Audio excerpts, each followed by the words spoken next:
Bismillahirrahmanirrahim. Assalamualaikum warahmatullahi wabarakatuh. Salam sejahtera, selamat pagi. Jadi saya Cikgu Osman bin Muhammad Rajab. Saya adalah cikgu geografi untuk murid-murid tingkatan 1 Olimpik dan 1 Commonwealth bagi sesi tahun 2021. Jadi saya terlebih dahulu ingin mengalu-alukan kehadiran semua murid-murid dalam kelas online kita pada pagi ini.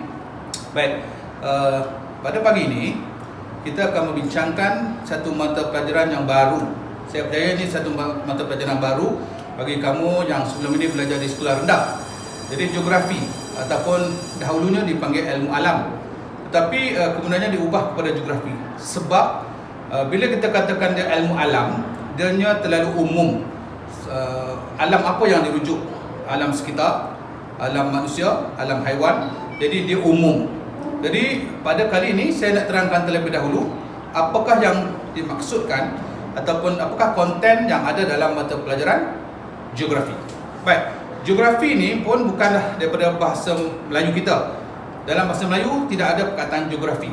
Okey, jadi geografi ini sebenarnya adalah satu perkataan yang diambil daripada bahasa Yunani, iaitu bahasa Athens ataupun bahasa yang dulunya digunakan di Eropah. Dan dia merupakan bahasa lama lah. Okay, kita gunakan bahasa ni, perkataan ini kerana geografi ini dia lebih tepat. Geografi daripada dua perkataan, iaitu geo. Okay, geo merujuk bumi. Geo adalah bumi, kata nama dalam bahasa Yunani. Dan grafi ini asalnya daripada perkataan graphon, iaitu menulis. Bila digabungkan geo dan graphon tu, dia jadi geografia, yang maksudnya deskripsi tentang bumi. Apa maksud deskripsi? Deskripsi ini maksudnya kita memperjelaskan, kita menghuraikan, kita menerangkan apa sahaja aspek berkaitan dengan bumi di mana kita berada sekarang ini. Jadi daripada perkataan geografia kemudiannya diubah kepada perkataan geografi. Jadi sekali lagi saya ulang, geografi adalah satu bidang sains yang mengkaji tentang bumi dan kita yang berada di atas permukaan bumi tersebut. Baik, ahli-ahli geografi ini dia sentiasa mengkaji, merekod pola perubahan yang berlaku. Okey, sebab bumi kita ni sentiasa ada berlaku perubahan, ada berlaku pergerakan. Jadi benda ini bagi ahli geografi akan dibuat dalam bentuk visual. Visual ni maksudnya dalam bentuk lukisan. Dan lukisan itulah yang dipanggil peta. Okey, dalam geografi ni ada macam-macam jenis peta. Kalau kamu berminat, nanti kalau kamu naik ke tingkatan yang seterusnya, saya akan terangkan jenis-jenis peta yang terdapat dalam geografi. Baik. Seterusnya kamu dah faham kan kata geografi. Sekarang ni kita nak lihat apakah kandungan sukatan yang akan kamu belajar sepanjang sesi persekolahan tahun 2021 ini. Jadi saya harap kamu ada buku teks bersama-sama dengan kamu sekarang ini. Cuba kamu lihat dalam buku teks kamu itu. Baik, kita ada 6 tajuk utama. Okey, ada 6 tajuk utama di sini kamu lihat. Kita akan bermula dengan kemahiran geografi. Kemudian yang kedua, geografi fizikal, iaitu kita kaji tentang bentuk muka bumi, saliran yang terdapat di atas permukaan bumi kita. Yang ketiga, kemudian geografi manusia, iaitu tentang kita kata penduduk dan apakah pertempatan yang ada di atas muka bumi ini. Bab 4 kita akan lihat geografi kawasan. Okey, oleh kerana bumi kita luas, maka ahli-ahli geografi membahagikan bumi ini kepada beberapa kawasan. Dan kawasan tempat kita tinggal ini, Malaysia ini, kita berada dalam benua Asia. Dan dalam benua Asia itu pula kita ni terletak di sebelah tenggara. Itulah disebabkan kita akan belajar geografi kawasan berkaitan dengan penduduk ataupun muka bumi di Asia Tenggara. Kemudian kita lihat dalam bab ataupun topik tajuk yang kelima, kita akan lihat apakah isu-isu yang ada dan macam mana kita uruskan alam sekitar. Dan bab ataupun tajuk utama yang keenam, kita ada kerja lapangan ataupun dalam bahasa Inggeris kita panggil field work. Ahli geografi dia akan berada di lapangan. Dia akan berada di lokasi untuk dia melihat perubahan dan apa yang perlu dibuat penambahbaikan dan sebab apa berlaku perubahan tersebut. Okey.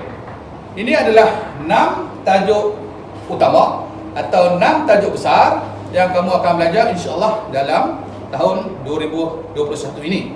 Baik, sebagai ahli geografi, kita ada beberapa kemahiran yang perlu kamu kuasai.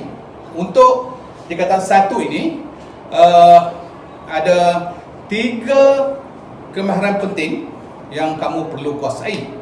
Nanti bila kamu naik ke tingkatan 2, tingkatan 3 dan tingkatan yang seterusnya, kalau berminat dalam subjek geografi ini, ada banyak lagi kemahiran yang kamu perlu kuasai. Baik, sebagai seorang murid yang belajar dalam subjek geografi, pertama sekali kemahiran yang perlu kamu tahu ialah arah. Sebab itu kamu lihat dalam bab 1 kita akan belajar tentang arah. Okey. Bab 2 kedudukan, bab 3 peta lakar dan bab 4 lakaran peta Malaysia, negara kita ini. Baik, dalam 4 kemahiran geografi ini kamu perlu kuasai. Okey, perlu kuasai. Okey, perlu mahir sebelum kamu melangkah ke bab-bab yang berikutnya, kerana dengan adanya kemahiran geografi ini dia akan memudahkan kamu untuk memahami apakah fenomena yang berlaku di atas permukaan bumi ini. Okey? Baik. Kita terus pergi bab pertama, arah. Baik. Apakah yang dimaksudkan dengan arah? Okay. Arah ialah kedudukan sesuatu tempat ataupun kedudukan sesuatu objek dari tempat lain. Itu dipanggil arah. Adakah kita boleh kata arah sebelah kanan, sebelah kiri, depan, belakang? Baik, sebagai ahli geografi, arah kita kena nyatakan dalam keadaan yang tepat dan tetap. Okey, arah. Jadi kita tak boleh kata sebelah kiri, kita tak boleh kata sebelah kanan begitu sahaja, kerana arah kiri dan kanan ini boleh berubah-ubah. Sebab itulah kita perlu ada satu arah yang tepat dan tetap. Oleh itu, dalam bab 1 ini kita akan belajar ada 4 cara macam mana kita nak menyatakan arah. Yang pertama, kita nyatakan arah menggunakan arah mata angin. Okey, arah mata angin. Kamu lihat di sini ada arah mata angin. Kemudian kita ada arah menggunakan arah mata angin menggunakan matahari. Kemudian kita macam mana dapatkan arah mata angin menggunakan kompas, dan macam mana kita dapatkan arah menggunakan bearing sudutan. Okey, bearing sudutan. Okey. Pertama kita lihat arah mata angin. Baik, secara umumnya ada 4 arah mata angin yang utama. Kalau kamu lihat di sini, yang atas sekali ini adalah utara. Utara, kemudian bawah utara ialah selatan, dan di sebelah kanan mereka itu adalah timur, dan sebelah kiri ini barat. 4 ini adalah mata atau kita kata arah mata angin utama, iaitu yang tetap dan tepat dan diguna pakai di seluruh dunia. Hanya istilah bahasanya berbeza. Kalau kita panggil utara, dalam bahasa Inggeris dipanggil north. Okey, selatan south, okey, timur east, dan barat adalah west. Sebab itulah bagi kita yang duduk di Pulau Pinang, mungkin kamu biasa dengar pelabuhan Pulau Pinang dipanggil North Port. Okey, North Port merujuk pada pelabuhan utara. Okey, jadi ini adalah yang dipanggil 4 arah mata angin utama. Baik, kalau kita perhatikan di antara keempat-empat arah mata angin ini ada ruang kosong. Baik, di ruang kosong sebenarnya pun ada arah mata angin, dan ini dipanggil arah mata angin perantara. Arah mata angin perantara. Maksudnya antara utara dengan timur, ke arah mata angin perantaranya ialah timur laut. Timur laut. Okey, kemudian antara timur dengan selatan, arah mata angin perantaranya ialah tenggara. Manakala antara selatan dengan barat, arah mata anginnya ialah barat daya, dan antara barat dengan utara, mata angin perantaranya ialah barat laut. Baik, jadi ini adalah kita kata mata angin perantara. Okey, dalam bahasa Inggeris kalau timur laut, okey, bahasa Inggeris dipanggil north east, mana utara timur, north east. Kalau tenggara dalam bahasa Inggeris dipanggil south east, selatan timur. Macam kita lah, kalau dalam bahasa Inggeris benua Asia Tenggara ni dia panggil apa dah? South east. That's why dia panggil South East Asia. Jadi South East Asia merujuk iaitu Asia Tenggara, di mana negara kita berada. Kemudian kita ada barat daya, dalam bahasa Inggeris dipanggil South West, dan barat laut dalam bahasa Inggeris dipanggil North West. Jadi semua arah mata angin yang saya terangkan tadi ini standard, maknanya memang dipakai di seluruh dunia. Jadi ini adalah cara macam mana arah, okey, kemahiran menguasai arah ini perlu kamu kuasai sebagai seorang pelajar dalam mata pelajaran geografi. Okey, baik. Macam mana kita nak tentukan arah ini secara tepat dan tetap? Okey, kita lihat cara yang kedua, iaitu kita dengan menggunakan kita kata matahari. Kita gunakan matahari terbit. Okey, soalan saya, kenapa kita gunakan matahari? Kenapa kita tak gunakan contohnya bulan dan lain-lain? Okey, kenapa kita gunakan matahari? Okey, sebabnya matahari akan terbit dari arah timur. Matahari akan terbit dari arah timur. Sebab itulah cara yang paling mudah untuk menentukan sesuatu arah yang tepat sekiranya kamu tak ada kompas ialah dengan melihat di manakah terbitnya matahari. Sebab itulah kita tidak boleh menggunakan kaedah melihat terbit matahari ini kalau selepas jam 12. Okey, sebab itulah kita tadi saya ulang, kita tak boleh menggunakan kaedah matahari ini untuk menentukan arah jika selepas jam 12 tengah hari, kerana matahari telah pun berada di atas kepala, jadi kita tak tahu matahari naik di sebelah mana. Jadi sebab itulah kalau kita nak gunakan kaedah menentukan arah mata angin ini menggunakan matahari, paling baiknya kita kena buat pada sebelah pagi, iaitu semasa matahari sedang terbit. Sebab bila kita tahu matahari terbit, automatik di mana matahari terbit yang kita berdiri, kita kena menghadap matahari terbit itu adalah automatik sebelah timur. Kamu tengok tu, arah yang kita menghadap itu adalah sebelah timur. Okey? Sebab apa? Sebab memang nalurinya memang Allah Taala buat matahari terbit sebelah timur. Jadi di mana matahari naik itu adalah timur. Dan apabila kita tahu depan kita itu timur, sudah pastilah di bahagian belakang kita itu ialah barat. Ya, di belakang kita barat, kan? Jadi timur, belakang barat. Kemudian kita depa tangan kita, sudah pastilah yang sebelah tangan kanan kita ini adalah selatan. Ini adalah selatan. Dan sini tangan kiri saya ini ialah utara. Apabila kita dah dapat arah timur, barat, selatan, utara, jadi automatik di antara ini adalah kita panggil apa tadi?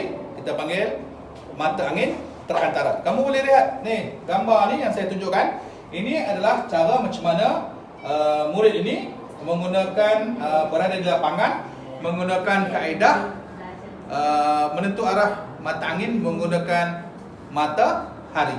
Yang ini saya kata kelebihan mata pelajaran geografi, kita perlu berada di lapangan, kita perlu ada di luar untuk nak menentukan arah mata angin menggunakan matahari.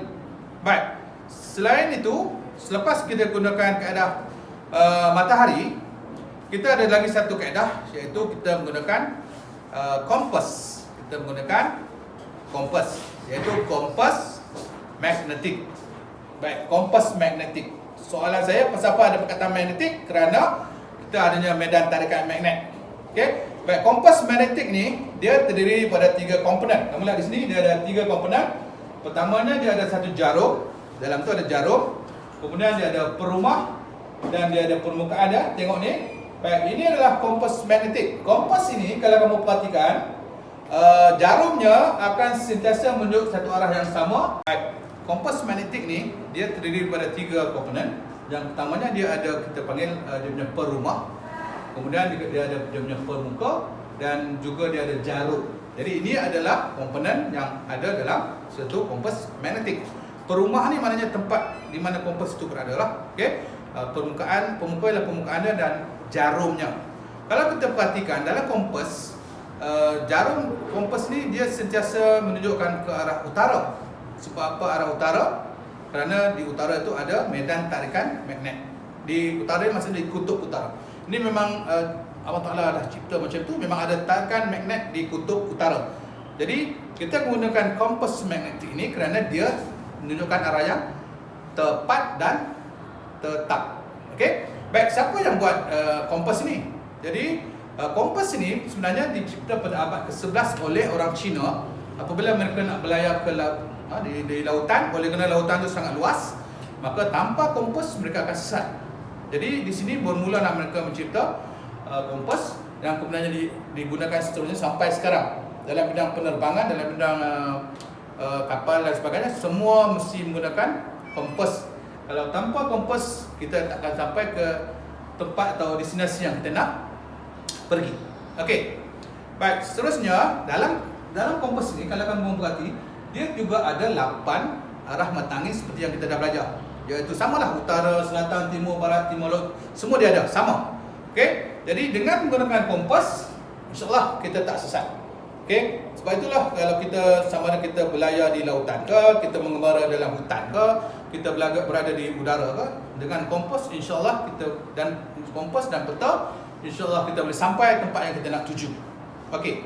Baik, macam mana kita nak orientasi ataupun kita nak gunakan kompas ini? Okey, macam mana kita nak gunakan kompas? Yang pertama kamu ambil kompas dan kita nak tengok sudut yang mana, kita nak tahu arah yang mana. Katalah kamu nak pergi, nak tengok arah, contohnya kita kata ada satu pokok kelapa.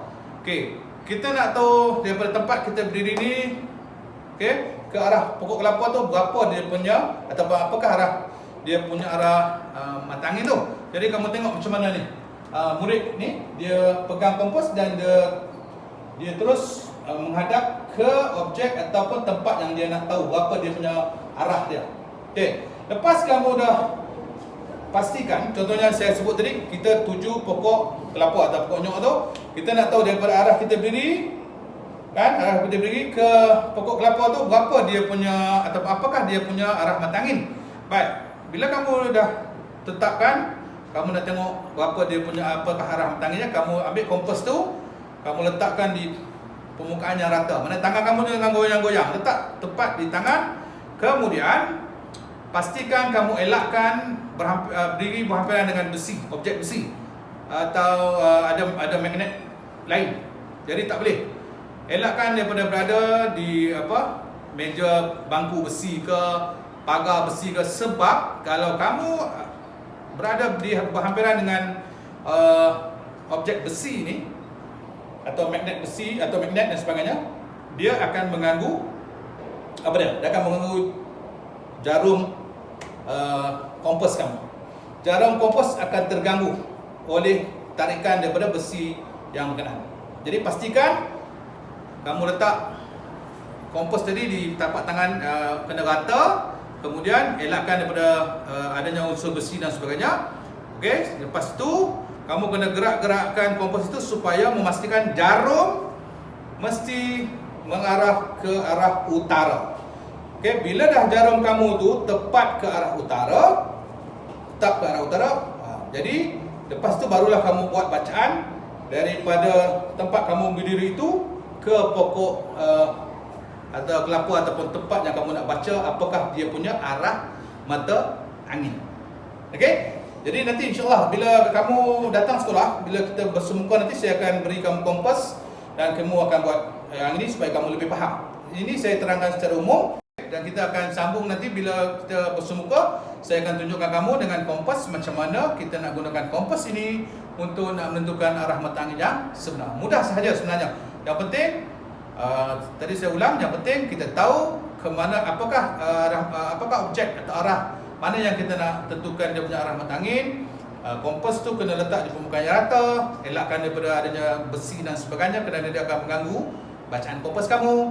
Dan selepas itu kamu goyangkan, kamu ubah-ubah kompas kamu supaya dia punya jarum utara tu berada di arah utara. Lepas tu kamu buat bacaan. Okey, saya harap setakat ini kamu dah dapat memahami apa yang ada dalam bab 1. Okey, jadi sekali lagi saya ulang, arah dalam geografi ini ialah kita nak tahu kedudukan satu tempat atau objek dari tempat yang lain. Dan untuk nak menentukan arah dalam geografi, kita ada 4 mata angin utama dan ditambah dengan 4 mata angin perantara. Jadi dalam geografi seperti saya kata, kita tak boleh kata arah kanan, arah kiri, belakang, tak boleh. Kita mesti gunakan arah mata angin yang standard dan tepat, kerana ini diterima pakai di seluruh dunia. Seperti saya sebut tadi, ada dalam bahasa Melayu dan dalam bahasa Inggeris, tapi sama. And then yang kedua, ada 4 cara macam mana kita nak tentukan arah mata angin. Okey, tadi saya sebut tadi 4 mata angin biasa. Kemudian kita boleh arah, kita menggunakan mata angin biasa. Kemudian kita gunakan matahari, di manakah matahari terbit. Yang ketiga, kita menggunakan kompas magnetik. Dan yang keempat, kita akan gunakan bearing surutan. Jadi bearing surutan ni dia agak rumit sedikit. Kita perlukan protektor. Dan insya-Allah pada perjumpaan minggu hadapan, saya akan terangkan khusus topik macam mana kita nak gunakan protektor ataupun jangka sudut untuk membaca sudut atau bearing suatu tempat pada tempat yang lain. Jadi untuk kali ini saya sangat berharap kamu buka buku teks kamu, muka surat 10 dan muka surat 11. Sebagai pengukuhan, saya harap kamu boleh buat latihan bahagian A, B dan C. Buat dulu latihan tersebut dan kita akan sambung nanti dalam sesi yang akan datang. Mudah-mudahan kamu dapat memahami apa yang saya terangkan ini dan kita dapat berjumpa lagi pada minggu hadapan. Sekian. Assalamualaikum warahmatullahi wabarakatuh. Terima kasih.